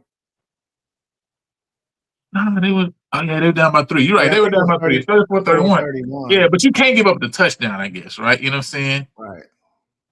You look at him right here, and is that even his? Are any of you guys coaches? Because tell me what defensive coverage this is. It's not one that I recognize. I'm just trying to understand if that's even his zone, right? Like I'm kind of confused of why he even is jumping that in route in the first place. It's not even a cover 2 the way he ran it. That's what I'm saying. Yeah. Bell, it looks like it's supposed to be cover 3. I mean, Bell, what are your thoughts here? I know you're the resident, champion. Yeah, it should. This look like it's 3. Run it back. I'm about to run it back. It's playing. Why is the corner in the flat if it's 3? Because his eyes. Hold on, I can't. Let me go back and see. It's coming up. It's coming up right now. I slowed it down so that way we can. All right, so look at the corner. That would tell me if it's 3. If he bails, that would let me know that it's 3, right? Right. Yeah, because you can disguise it. You can definitely disguise it. And this other thing too, for us, we Monday morning quarterbacking it. And sometimes these guys are not getting where they supposed to go. That's the hard part. That's true. That is true. That is factual. You're right. That's the hard part for us. Like right now, we already know once he's behind that corner, you would think, okay, I got deep third. That's what I was thinking. That's safety. Yeah. Yeah, but somebody, that's a blown assignment. Somebody wasn't where they were supposed to be. On this side, it looks like it may be like a match 4 on this side. You understand what I'm saying? Like, because you see how the corner is this corner going to carry this guy all the way down the field? Which one? Is it 21? The bottom or the top? Look at the 2. Oh, no. This is some type of junk coverage. Because this corner is shallow and the other corner is shallow. What is that? Yeah. But see, that safety should have took the deep third probably. And the other safety. That's what I'm thinking. What about, is there a guy above the guy in the yes, there's a guy above 21. Yeah. Yeah, it was 3 back. That's somebody didn't do what they were supposed to do. There's a guy above 20. So this the play at jump, right? So you see the safety on the seams, right? Yeah. Mm-hmm. The 2 safety on the seams. So the one on the left side, he's gonna jump out. He's gonna be out the picture. You see what I'm saying? So he back there. Yeah, he's gone now. So he's passing them out. That's why I say to me it looks like he was supposed to take that other. Hey, this is cover 2, guys. This is cover 2. This safety stayed on the hash. Why did he stay on the hash? Yeah, that coming down. His assignment. Like I say, it's little 2 because 2 you told to jam and funnel. You jam and funnel, but the difference is he never put hands on the 21 down here at the bottom. But why didn't the safety get depth? And the quarterback is pointing, and he still doesn't get depth. He sure did point. Look, I just noticed that. Hey, he ain't being a ball player. Wow, he sure is pointing. I didn't even catch that. Hey, but believe it or not, for most of us, and we sitting here looking, some of the times you can't see that stuff Yeah, when that's the you part on that the got field. codified. Yeah, when you at field level. Yeah, You field can't level. right. You can't see it. Like Shouldn't be you funny. can't That see that. shouldn't be funny. I'm sorry. You Dang. know, I'm a defensive lineman when I play football, so I don't know anything about the secondary stuff. But a lot of times, That's why we need Coach Northern. yeah, a lot of times now, Coach, you know, I know a lot of times in these situations, right? Don't you like this guy's not getting any depth, but I guess he's spying the quarterback. I don't know what he's doing. The guy. That's what it looks like, man. The guy, the safeties bothers me because he's not getting depth. But this guy right here on the corner who's not guarding anybody, like I thought the rules were. Who are you talking about? Are you talking about 45 at the top on the 30? I'm talking about this guy. I'm talking about the guy you pointing at right here. Right there. I thought the rules were, and you guys correct me if I'm wrong. If there's nobody that comes under you, you keep getting deep if the guy goes vertical. If there's nobody, if you see nobody threatening your zone, you keep getting vertical. Is that the rule? Yeah, you don't let nobody get behind you. Yeah. Not especially in this No. What I'm situation. saying is he may have the flat, right? But there's nobody in the Nobody flat. went that way. So you don't give him the whole shot. Is what I'm saying is you keep giving him depth because if you're expecting a safety over the top, you want to make that whole shot as small as possible. As a quarterback, you don't want to give him that whole, the space in between the corner and the safety coming over the top. He is saying no, not a linebacker. Huh? EA's response is no, not a linebacker. To me, this is interesting. This is why this is the coach question for sure, right? He's lined up as a corner though. The guy in line, he wasn't a linebacker. He was a corner. Yeah. And I think this is based on the fact that because you're right, he starts here, right here on the 35, right? Now that's probably a linebacker right there that you're pointing at. This is the same guy. This is the guy you're talking about, though, that dropped back. The guy I'm talking about is the other guy. Him. He doesn't get depth. He doesn't get. Oh yeah, no. I agree with that, right? But then you're saying if you're talking about here, if no guys in the, he dropped to the flat, right? If nobody is in the flat, no, you get depth. Not him. He's hooked the curl. I get you. All right, so you're talking about him right here. Yes.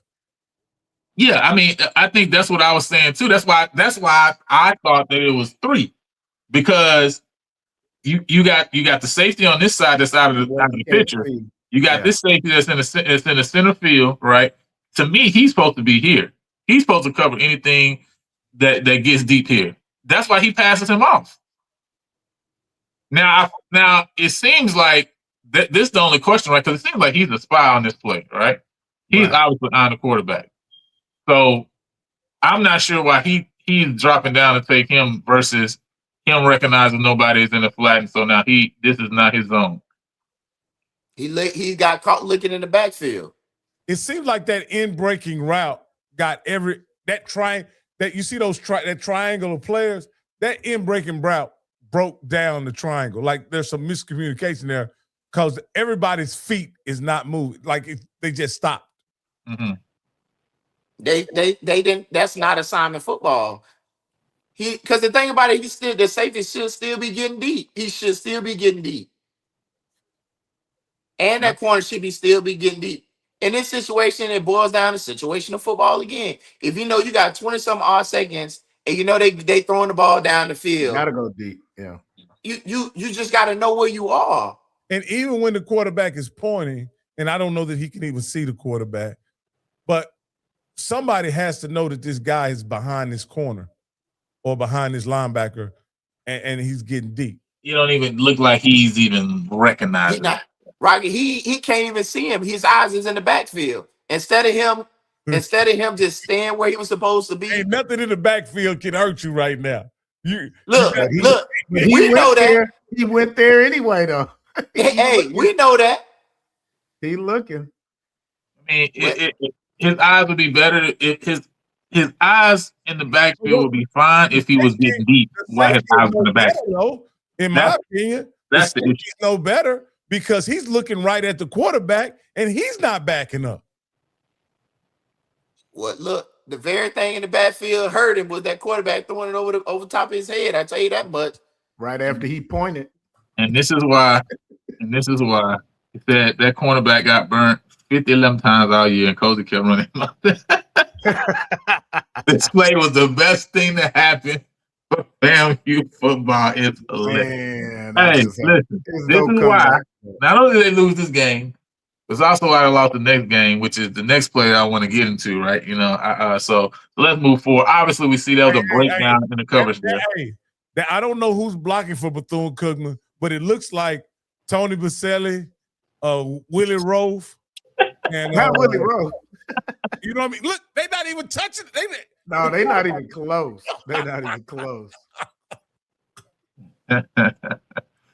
Oh man! All right, let me let's look at this next game, man. Obviously, after this play, that's what that looks like. After this week, Cozy didn't have any better luck in the week that followed, right? RJ Johnson didn't have a great game in the last one of the season. This was against Mississippi Valley. It was really 3 plays here, but this is the one that was really huge because this one out set up the go-ahead touchdown. And they're sitting in the house and they're trying to bubble screen and it's intercepted. You saw they wanted to go, and if you hear him, looking to set up the bubble screen, but man, I don't know. The Delta back for the Delta Devils. I'm watching the safety go over. Some of the best plays are you throwing the ball away. Are you throwing the ball in the dirt? Drawing him near, telling him to come over. Watch how he starts cheating over to the right side. Not giving the ball away on the what is this? To the right, 6-yard line, 9-yard line. Right there, great job. So, what are y'all thoughts on this play? I'll slow it down again. You know what I'm saying? But let me know your thoughts right here. What was he thinking? You know what I'm saying? Obviously, you understand it's third down here, right? So they were trying to maybe get something going to where they can try to pick up this first down. But he's not even close. He's not even anywhere close to the running back. You know what I'm saying? Where he throws his ball. I mean, everybody just turns and looks at him. This play was facilitated by the center. I don't see how the center lets him run in there right over the A gap. He looks right at him. I understand they're running some type of screenplay, but he's got to get a bump on him. Look at the center. Sure did. He didn't bump before he left. Yeah. Go back and look at it again. And he had an opportunity because the guy slowed up. Look at the defender. The defender slows up. He telegraphed. He can't get him a bump. Yeah, you get you a bump. Yeah. But he's not concerned about any contact at that point. And the quarterback makes it. Now the quarterback let it sail a little bit. I mean, I think at that point, when you're in that situation backed up like that, you can't throw it. And your best option is to try to avoid it. And if you get tackled in the end zone, you give up 2 points. But I don't think you try to throw that ball right there under those circumstances. Well, that's why I say, some of the best players is throwing the ball in the dirt. You know what I'm saying? Because even if you don't make it, I mean, an incomplete pass there is still better than, obviously the end result. And again, I know Brandon always say Monday morning quarterbacking. I mean, we spring quarterbacking at this point, right? You know what I'm saying? If he makes a good throw, it's probably going to the house, though, to be honest with you. But and that's why I also say, like, he also makes a horrible throw. I don't think he has any. I don't think he can make a good throw. If you look how quick the nose tackle was in there. Back again. I mean, the linebacker. Look at it again. He catches the ball. He's reaching for the ball as the guy crosses the line of scrimmage. Right. He probably Which means he doesn't get a chance to look because he has to catch the ball. Bam. No, so right now he doesn't get a chance to look. Mm-hmm. He just turns over there and throws it. That's what he does. He doesn't look at who's over there.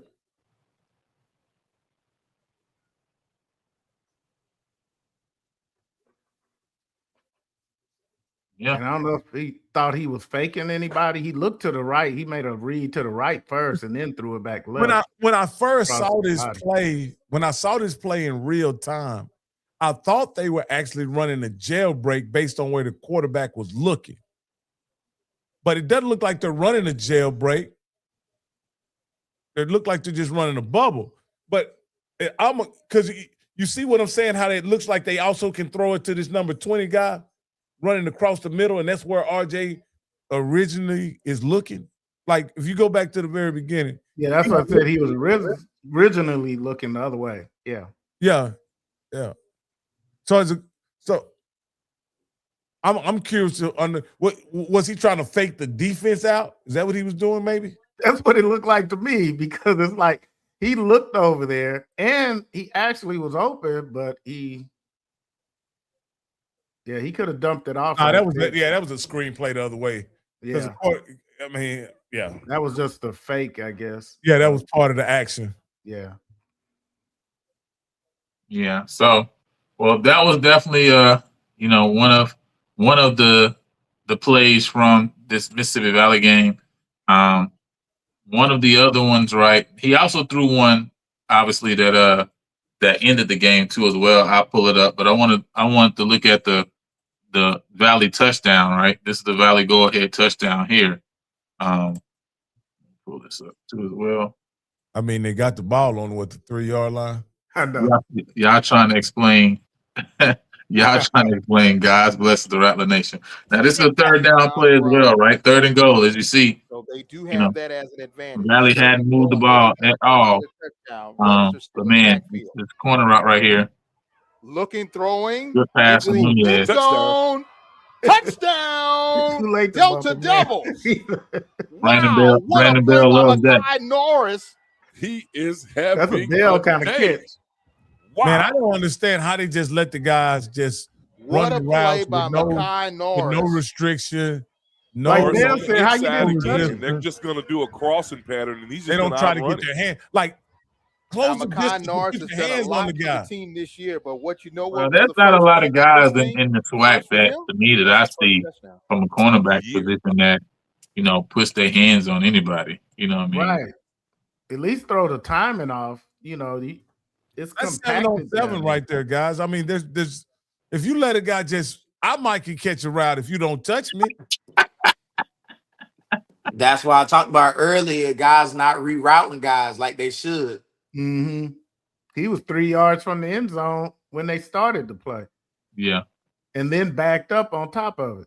You didn't come forward and jam him.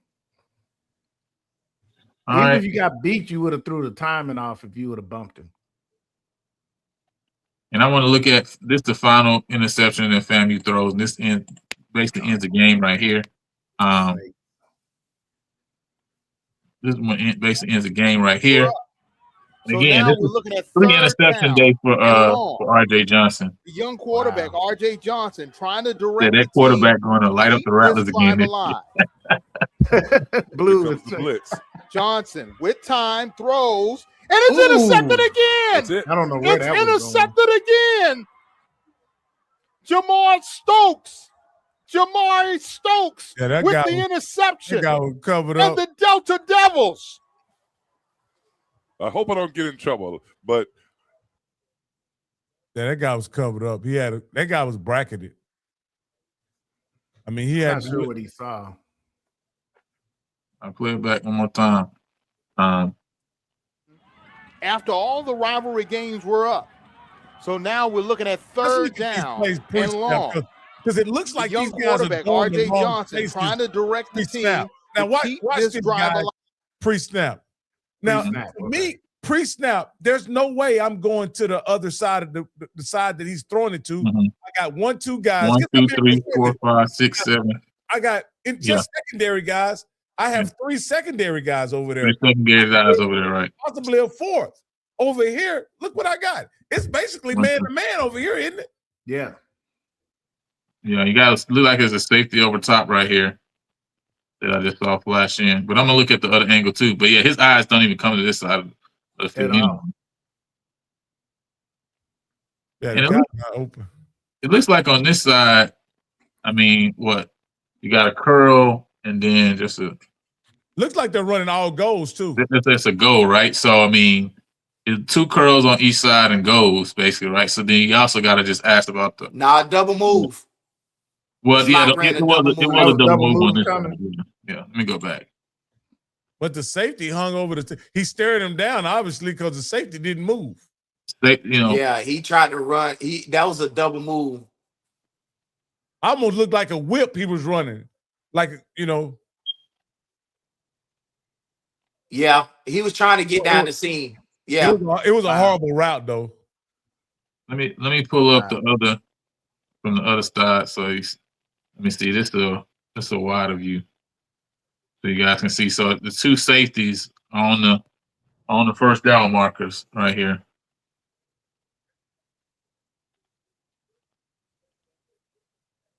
Yeah, but I mean, like you say, it's definitely way more congested on that side. It was 3 people right there. You know what I mean? It's way more congested on this side than it is back on this end. He has to overthrow it, because if he doesn't overthrow it, the guy underneath it can get it. You know what I mean? He just wasn't open. He just not open. Yeah, he wasn't open. Yeah, he just wasn't open. Now, I would have went ahead and I don't know what's the down and distance on this play. Let me go back. I want to say it was. I think this is like 3rd and 13. I believe. It looked like about that far. Yeah, it looked like they had lost some yards. Let me go back. Sorry. All right, here you go. Right here, I'll be able to see it. Yeah, that's 3rd and 14. So yeah, they're giving ground. This guy should have kept going deep. I don't know why he didn't. I don't know why he stopped his route. Because which one? Right here. The guy at the bottom of the screen. Oh, right here. Because it looks like. Go ahead. Well, to me, it looks like 2 curls and the 2 seams look like they're running a stop and go, right? But the 2 on 2 sides is like curl routes. But if I'm gonna throw one, I'm not gonna throw that one. I'm gonna throw it to the other guy that has nobody underneath him. Right. And the wide side of the field. Yeah, and the wide side. Let me ask you this, guys, because I don't know. Why does it seem like the quarterbacks are looking boundary first in just the plays we've been watching? It seems like they're not looking at the coverage; they're just looking into the boundary every time. That's what my question was earlier, right? When we looked at the It just may be the read. play. It just may be the read that they taught.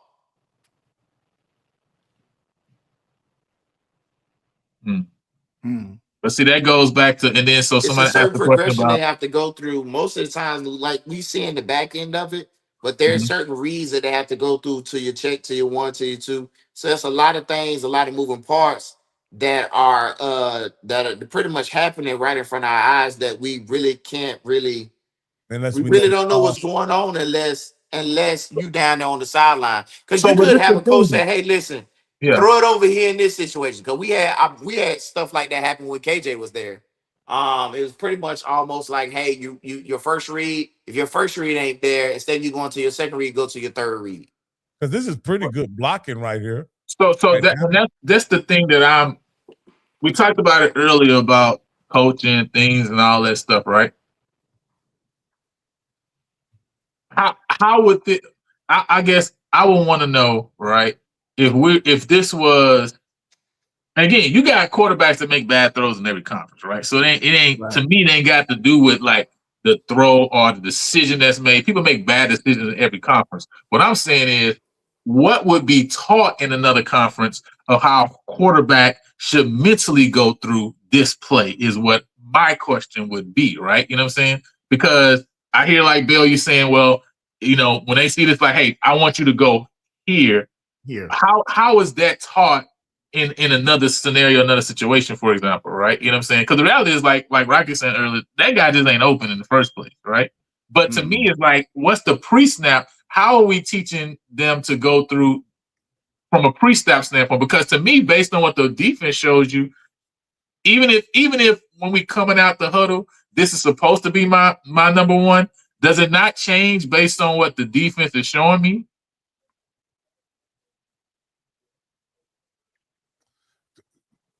The way I understand a lot of things, right, is that guys are able to identify coverage and convert routes based on coverage. Right. Right? Like for instance, in my opinion, the guy on the inside, once they see they're in the cover 2, right? This guy on the inside, and they have the linebacker bailing down the seam, this guy should convert this route to a corner. If he converts it to a corner, it's a drop in the bucket, wide open throw. Mm-hmm.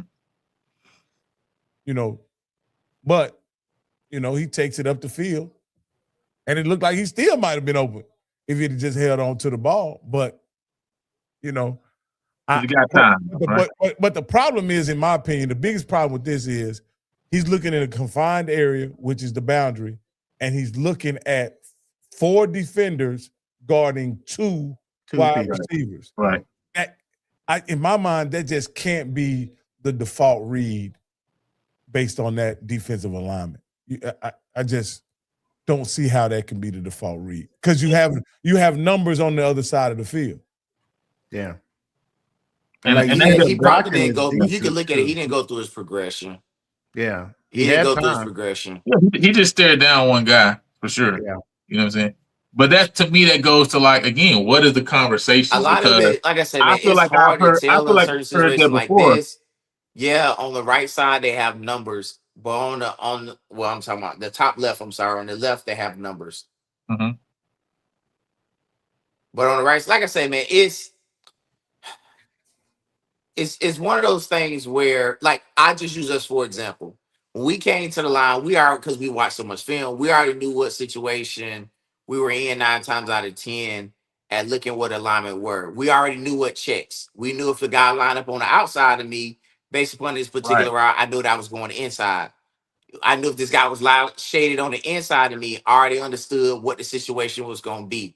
Also understood that whatever the play was called, my assignment was to do what it was I was supposed to do, and that was not to be selfish and do the opposite, because there's something else that's probably coming behind me or coming in front of me. That's like smash. Smash concept is a hitch, and you got a corner. But if I don't run my smash, if I don't run that hitch, then guess what? Now I mess it up for the corner that's coming. You're running somebody underneath that corner route. Exactly. Right. So we think about that. Think about when we played Grambling that year. We beat Grambling in 2009. Well, we didn't score in that corner. I was on the field.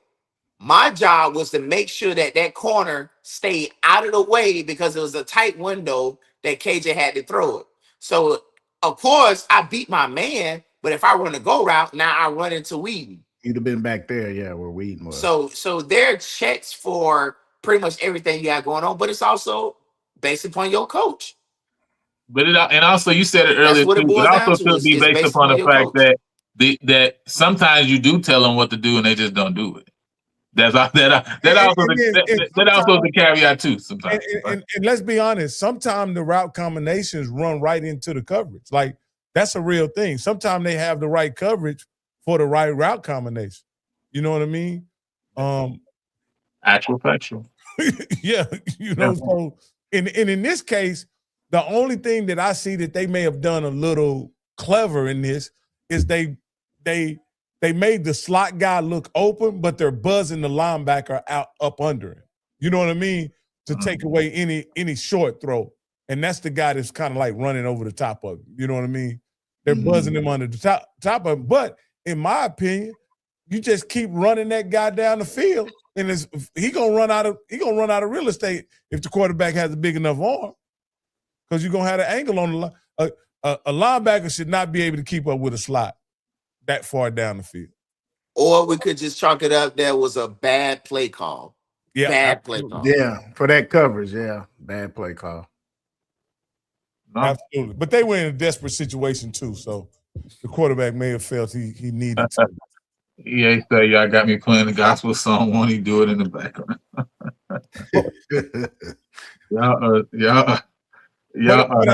But I also think that goes to show something, and I'm gonna get off after I say this, is that just being soundly coached in this conference, in my opinion, makes you a championship level team. Like, that's what I think last year with Prairie View showed. Once they got their bearings about them and they were able to just execute in critical situations play situational football, be very disciplined. They were a championship football team without any, in my opinion, without any remarkable stars or overwhelmingly talented individuals on the team. Now, as they get more talented, it could be a problem, Lana, for the entire SWAC. Because like Coach Jackson said, this is the cheapest team we ever gonna have. This is, It's gonna be a problem. It's definitely gonna be a problem. I hate this play, but I gotta stay on and watch this. This play right here, man. We got 2 plays left. We got this play in the game, the one against Jackson and Prairie in the championship game. So that's the last 2 plays. To me, this is a bad call, man. In this situation, this is a bad call. Has not been able to run the ball. Why don't you like this call? Because I believe even on your show with Coach Cole, if I'm not mistaken, maybe I'm remembering it wrong, right? I thought Coach Cole kind of explained why he believed the offensive coordinator would have called this play to the boundary. But go ahead. They run up the middle. Let me just run through it. I'm running again. It sure did.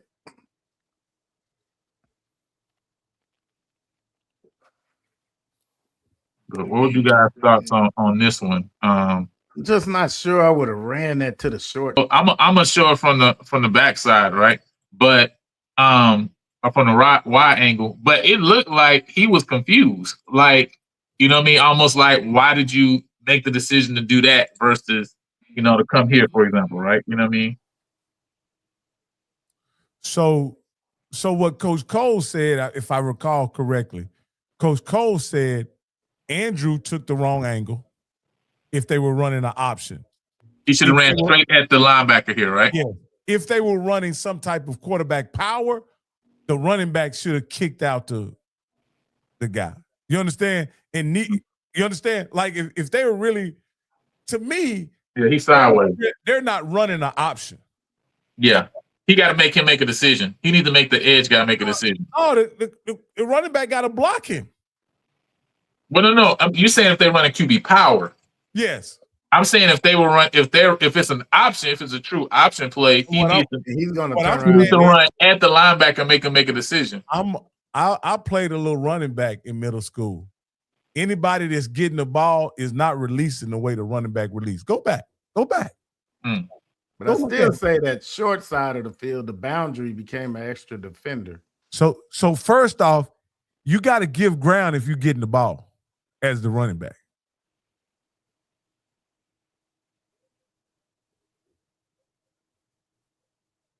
He looks back. I mean, it's so confusing. I think to the wide side, he would have beat the guy to the corner. Maybe possibly, but you know what I'm saying? But then the alignment may look completely different from Jackson's standpoint, too, though. And this is the other, and I'm gonna say this, guys. I'm gonna be perfectly honest with you. If I have to run a play like this, I'm not gonna run it Quincy Acey. Mm. I'm not. Was he SWAC Defensive Player of the Year? Mm-hmm. Yes, sir. Huh? Look at it from there. Yeah. No, I'm with you. I'm with you. I'm not run right to him on that one. I'm not running at him. He played it so well too. He sure did. He didn't have nobody blocking him. How could he not? But the running back looks. The running back looks back like he's supposed to get the ball. Like, see how he turns his head? He did turn back, yeah. I can't. It's just poor it's really just poor execution, though, and too as well. So. Wow.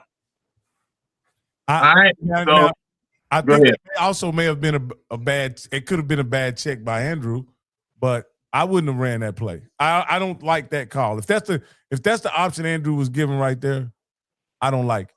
That's also what I feel too. Is that it also looks like I say, the routes were real routes. So it also could be that he could have said, we're going to still we're gonna go with these one-on-ones we got, to the wide side and see what we can do, right? So this is the last play, and then we're gonna get out of here.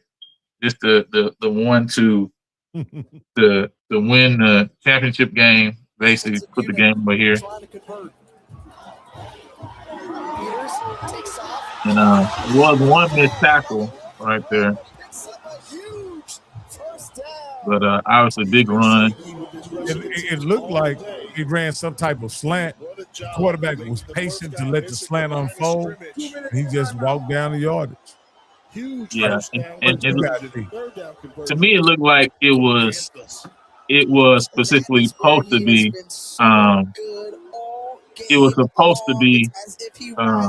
QB draw, right? I mean, and really all game, really when you remember the game when you play it back, Cam had been patient, all the time and allowed plays to develop, at the right time throughout this whole game, right? You know what I mean? And so to me, this is just another example of that, right? You know what I'm saying? He takes his drive. You can see why did this one guy take an inside? You're talking about the D end. Defensive end? Not the D end, the guy that's in what would be the C gap. He comes over, instead of staying in the C gap, he goes inside to the B gap. Watch it. Or did he get pushed to the B gap? Well, I think he ran in there. No, he tried to make a move. Look at him. He runs in there. Okay, he was trying to make a That's that's the flip side of what they did against Grambling. Instead of both of them run the outside, this guy himself by running inside. Sure did. I see it now. Yeah. Speaking about the Alabama State play, he said players find the fact into the short side of the field. You turn into a triple option the other way. Body can keep it, pitch to run back up the route. And I'm gonna say, listen, one thing you notice with Alabama State, one of the plays that just got on my nerves, right? Was they always had that like triple option play for Andrew, right? You know what I'm saying? Yeah. Where he can hand the ball off, he can pull it and run with it, and even off the run, he could either just throw it off the run, right? Keeping it, he could also throw right behind the linebacker that drops down. I wish you would have ran the play where Andrew got hurt, because I would have liked to have seen, was there some other option Andrew could have taken it rather than trying. You talking about the play he got hurt in the PV game? Yeah. I can pull it up. Give me a second. I'll pull it up. But also we'll see that he didn't score a touchdown in that play too, buddy. Yeah, I was gonna say they didn't. I want to make that clear too right now. But let me pull that up though. Give me a second to pull that one up. They're supposed to review all scoring plays, and they didn't review that. They went straight to the extra point. Well, he got hurt. That's why. So, but he definitely didn't. It bounced into the end zone. Should have been a fumble recovery. The ball bounced in the end zone? Yeah. And it was recovered, I think, by the linebacker. It was excitement and pandemonium at that point. It was insane. It was insane. All right, I think I found it. Yeah, I found it. All right, it looked like it was a broken play. To be honest, let me pull it up real quick, and then we're gonna get going after this. Say what's going on? How you doing, sir? Welcome to the stream. Hey, Sid. What's up, everybody? How's everybody doing? Doing good. Everybody? Y'all can see that, right? Yeah. All right, cool. So yeah, this is the play he got hurt on. It looked like it was a broken play. Oh, stop right there. Is that some type of what do they call it? Unbalanced line? That ain't an unbalanced line, is it? Yeah, it is, isn't it? Yeah, it is. Go ahead. I think they got the tight end. No, that's the unbalanced line. Oh no, yeah. Okay. No, that's the tight end right there. Let me go back. No, that's an unbalanced line. When that guy came in motion, that's an unbalanced line. Oh, okay. Yeah. I see it. Right there.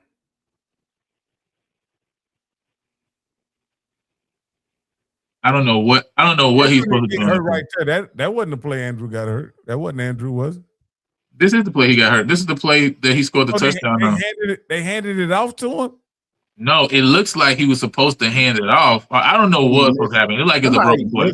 Yeah. Like he ran into the running back and then just like I don't know. It looked like maybe miscommunication basically. Maybe the running back thought he was getting the ball, and Andrew maybe looked like he maybe thought it was QB power or something because the way he grabbed it. So I don't know. It's definitely miscommunication though, for sure. I'll run it back. See how they run into each other? Yeah. Yeah. You know what I'm saying? I don't have the angle on the goal line though. No.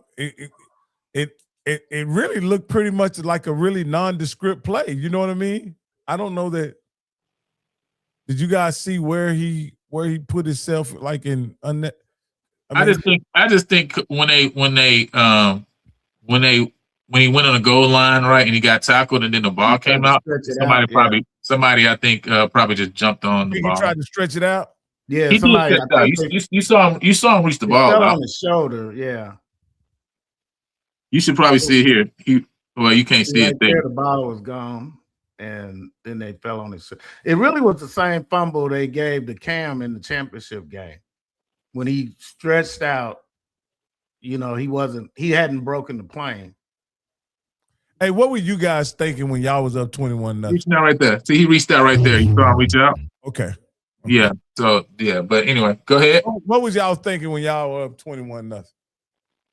Oh, that is the championship. I know I was shocked. I was shocked. I don't know why. You must have been watching PV all season. No, I think at this time. So this was like when we really started. Y'all have been struggling. Y'all have been struggling, bro. So this was when we really started to get rolling, right? So at this point in the season, right? So I think for me, it wasn't necessarily. I don't think it was a shock. It was like, okay, finally we putting it together, right? Because I felt like we had saw sparks that we could. What we did at the end of the year, I feel like we saw sparks from the offense throughout early in the year, but they never put it together, right? They had yet to like finally make it mesh and come all the way together. And this was the first game we start to see like, okay, the ability is there. And then you start to see it the rest of the weeks, right? Alabama A&M after that, UAPB Valley, et cetera, right? You know what I'm saying? But this was the game that really was, to me, the spark to kind of really start to see like, oh, yeah, we have the ability to actually go down, move the ball, and score. And we moved the ball the whole game, right? It was the 4 turnovers. You got to remember, two of the interceptions were like, we were in the red zone. You know what I'm saying? Like we were moving the ball the whole game against Alabama State. It really was the 4 interceptions that like threw this game to the left, right? You know what I'm saying? So that's how I felt. I felt like, okay, finally we're putting it together because it's like I seen it here, I seen a piece there. It was like, bro, we just need it all to just gel at one time and we're gonna be straight. And it finally started gelling. Yeah, they could not stop the run in this game.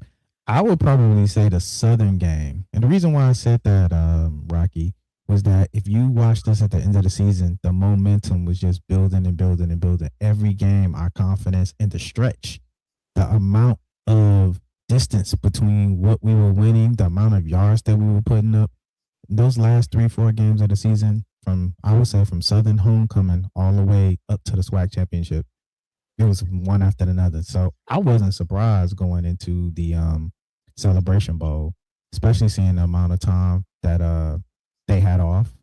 We came right in. We didn't have a break. What y'all coming out the Alcorn game on this game right here? No, I think this is after Lincoln. I think this was after Lincoln, the Lincoln game. So we had, I think it was Alcorn, then we had Southern, Lincoln, and then this Alabama State game. So happy homecoming. This was after happy homecoming. This is definitely after happy homecoming. Yeah. Okay.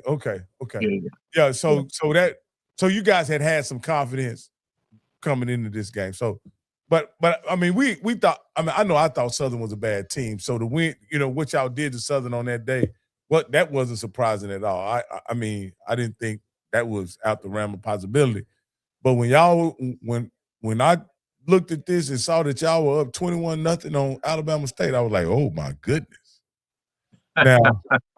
Now the way that Alabama State came back in this game was kind of as shocking too. You know what I mean? Because it was tied up pretty quick, and then it was a dogfight the rest of the game. But it was a great. I mean, the biggest shock was that they ran the ball really well. I think that was just the biggest shock to me was because I think they went over 200.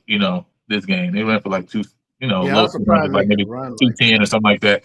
So that was the biggest thing, right? Was because they were able to run the ball, they were able to. That's really what allowed them to get back in the game. That's what allowed them to get the lead and still kind of hold on to that lead as we were kind of clawing to get back in the game.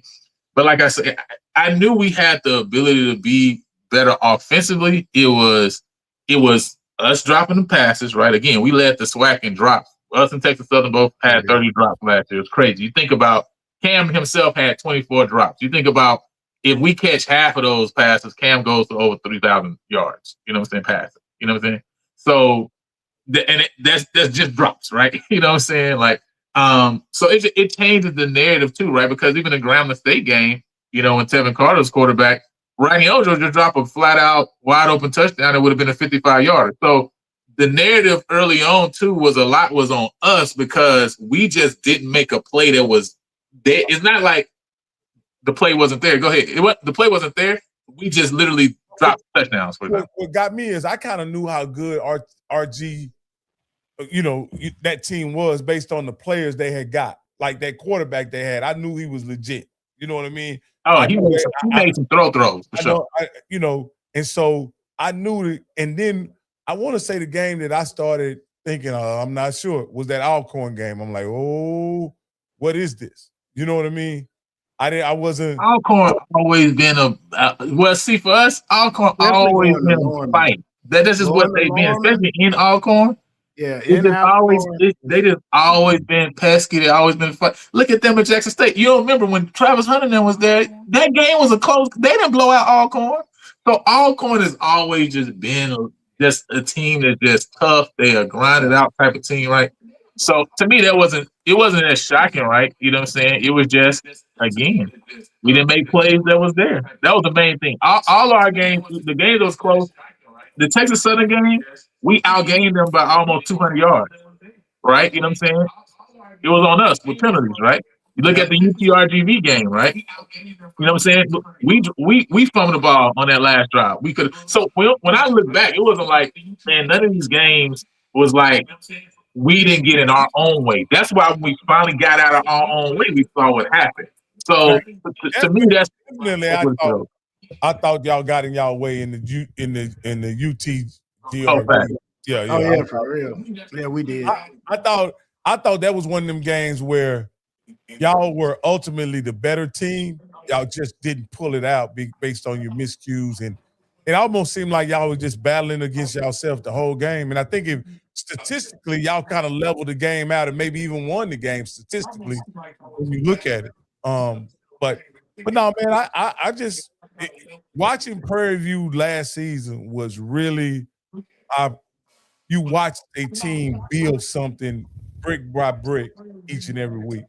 And once they I wasn't sure they were going to beat Jackson State, but I knew they had a better chance to win than any other team who had played in Jackson for the championship. I knew they were better than either one of the Prairie View teams that played, and I knew they were better than either one of the Southern teams who had played for the championship the last 4 years. I thought they had a shot, man. So. Well, man, I appreciate all you guys for jumping on. Emmett, appreciate you, man, for showing some love. That's what the goal is. We got a lot of content that we want to come out with. We want to do a lot more shows like this. We'll really break it down some film. Obviously, we're going to bring on some more guys who obviously are coaches or former players like B-Bell, et cetera, who really know the game from a different standpoint. So they can kind of, speak about it from a different standpoint. So that's what we're looking to do. So if you enjoyed it, man, then definitely go ahead and lock in. I know I've seen you here before as well, right? But if you guys have any thoughts on what you want to see, any kind of highlights or film breakdown that you guys want to see more of, then definitely let me know, because that's definitely something that that obviously we're trying to do. But man, Bale, Carrie, Sid, man, before y'all head out, man, any last words y'all got just from and about last year, and just just the whole season as a whole, man, and how it went with the SWAC. I'll let one secret out. One of the running backs that tore us up in that against the Bees resides at Prairie Where View. he at though? Where he at though? Yeah, Prairie View. I would say, man, I'm proud of where we are. I'm proud of the way that we're trending. I'm also glad that I'm glad that we have and this is no shade to any other coaches, because we've had great coaches here. But we're just in a different era right now, and we just have a different regime right now. I'm excited about the way that we're trending. I'm excited about the mentality that our players have taken on from their coaches.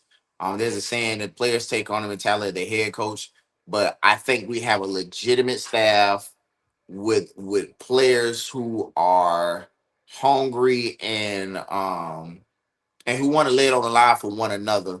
A lot of people get excited about the different star players or star power that they have and the names that come along with it, but people have to really think about last season and think about last season, and also look at exactly how many guys we had who were considered no names. Nobody knew who they were until they showed up and went to work on Saturdays. So we got a lot of good players, man. We got a lot of new firepower that's coming along. I'm not gonna say too much on that. We still got some pieces that we're adding to the team, but man, I'm excited about where we're going as a program. I'm excited about the mentality, and man, I'm just excited. I'm just excited, man. Man, to go back and repeat again. Yeah. Yeah, I'm definitely excited for that. Yeah, go ahead, Sid. What was that said? No, I was gonna say I hate Rocky left because I was gonna definitely hit him, because when I left this show the other day and I did my part in words, I had to hit that button on him for him. When I played that, he cut me off the stream. He was like, your last part in words. But I squeaked it out of there. I was gonna make him hear it this time, but he got up out of here. Hilarious. But on a still on a high note, I'm excited too. Much like Brandon, I feel like I'm playing a game of spades. I'm sitting here Trump tight. You know what I'm saying? I got a lot of aces in my hand. I got a lot of high spades in my hand. And I'm just chilling. I got my spades face on. I'm talking noise. I know I got a good hand. I just got to play it out. I don't want to talk too much and talk across the board. And I can see my partner knows I got a good hand, and that's all I got to do. Just got to play this out. And that's what I see coming forward for this season. I see a lot of good things coming forth. I can't wait till you do more shows on key in players, and once we get into summer camp, and then really once we get in the fall, we can really start talking about players. We won't have to kind of hide our hand. We can really kind of poke our chest about what we got walking into the season.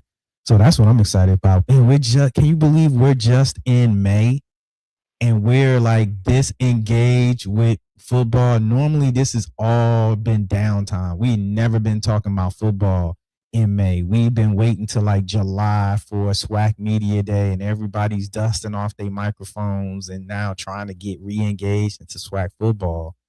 So it's just amazing seeing how this has been a 24/7, 365, kind of engagement as a fan, from coaches and all the way around. And if you're not on that, I think a lot of teams are just kind of getting left behind. But I won't make it a sermon, but I'm excited as a PV fan. Yeah. And shout out to our returning players, because like you guys said, what they brought in, a lesser player would run from this competition, because the team is a lot more competitive, from the kicker to the meat eaters to the running backs, quarterbacks. Everybody has to compete. And if you're a returning player and see these FBS transfers coming in, say you're 6'3", 300-pound offensive lineman, but you see this 6'6", 335-pound FBS guy come in, the natural tendency is like, shoot, there's no way. That dude benching 500 pounds. I can't beat him. Instead, you dig in and stay. That reminds me of old school people, like, because I'm old school people like me. We didn't have nowhere to go. So we stayed there and fought it out. We didn't have a choice to just tuck our tail and run. So I just want to say shout out to our returning players. Much love to you guys. I see you out there grinding and not giving up. So good luck to you on the upcoming season. No, for sure. And yeah, I'm going through now, man, putting together the list. And so we're all gonna have a show soon where we kind of just talk about, you know, the current guy, the current roster, you know what I'm saying? And kind of go through and just check out the guys on the current roster. So we will talk about that. Obviously, there's always going to be a guy too that pops up. We already know, you know what I mean, how Coach Jackson and them do. You know what I mean? We show up for fall and it's like, man, who is that? Who 15 is again? Like, you know, oh, you don't know who the team is.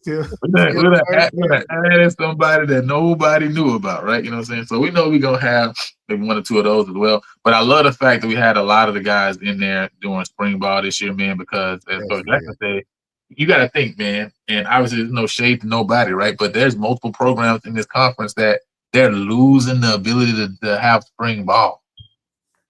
So you're talking about last year and how it took us time to get the offense rolling, right? Well, we didn't have the guys in the spring. Nope. You know, had some of the guys in the summer and got all the guys in the fall.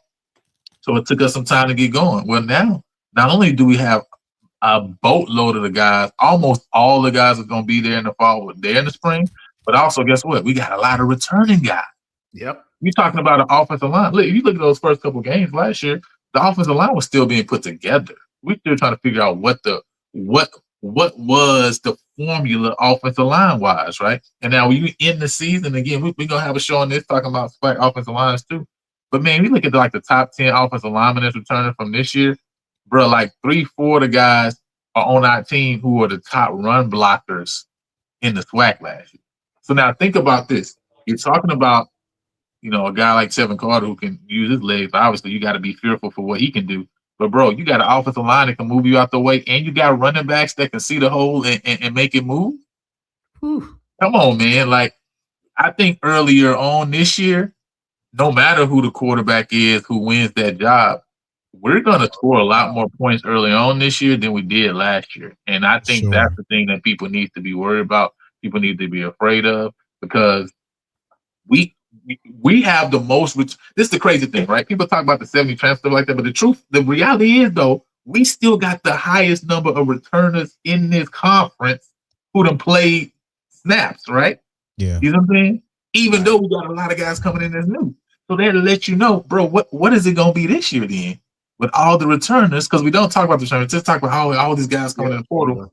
But, bro, you don't really understand what's going on. So we're gonna talk about that though. We're gonna have a show where we really break down the rosters, right? And not just preview roster, right? We're gonna have other shows where we break down other teams' rosters too. You know what I'm saying? Because when we deep dive, and y'all know how we did last year, we really deep dive. We're gonna look at every single program in the SWAC, every program that we gotta face this year, East Texas A&M, Tarleton State, Stephen F. Austin, right? I ain't spending no time with Baylor. Right?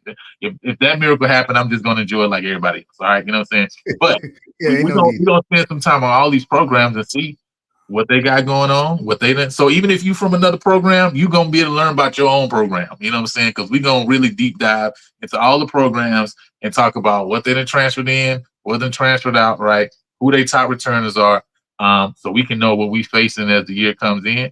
And we're gonna talk about our guys too, right? Because we got to make sure that this year those guys get the recognition that they deserve, because, you know, we missed a couple guys from getting some All-SWAC honors or some All-American honors, and we know there's a popularity contest. So we gotta start early by keep putting those names out, so that way other people know the names too as well. But with that said, man, make sure y'all locked in. Hey, if you have not subscribed to the channel, you know what I'm saying, please show some love.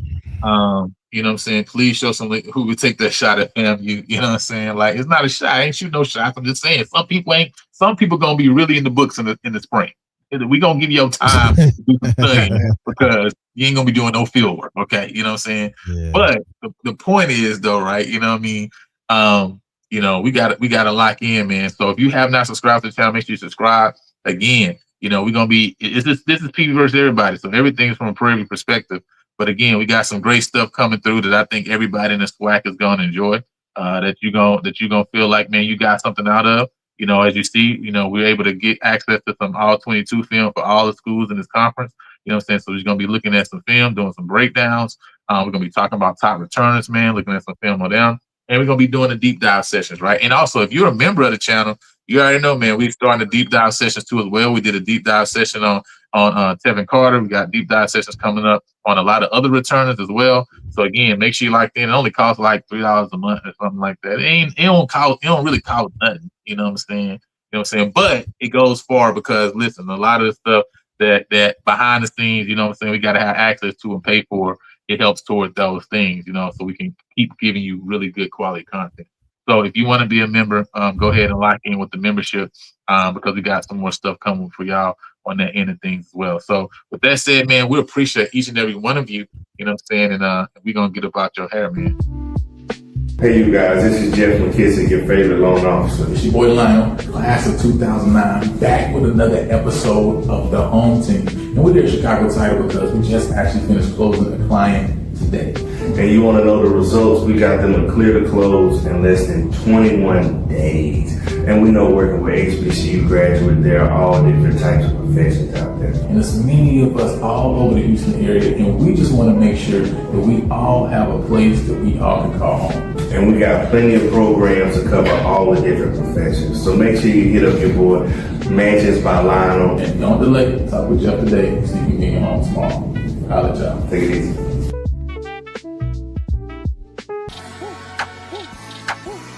Some traditions are built overnight. They're built in the quiet mornings before the lights turn on. Built in preparation, built in discipline, built in commitment. At TLN Family and Cosmetic Dentistry, we believe care should be built the same way. One patient at a time, one family at a time, one smile at a time. Because excellence isn't accidental, it's intentional. And that's why we're proud to stand behind one of the greatest traditions in college football. A rivalry defined by pride, fueled by legacy, and carried by generations. The 2026 Labor Day Classic, where preparation meets opportunity, where tradition meets the future. TLN Family and Cosmetic Dentistry, the official sponsor of the 2026 Labor Day Classic, built to last.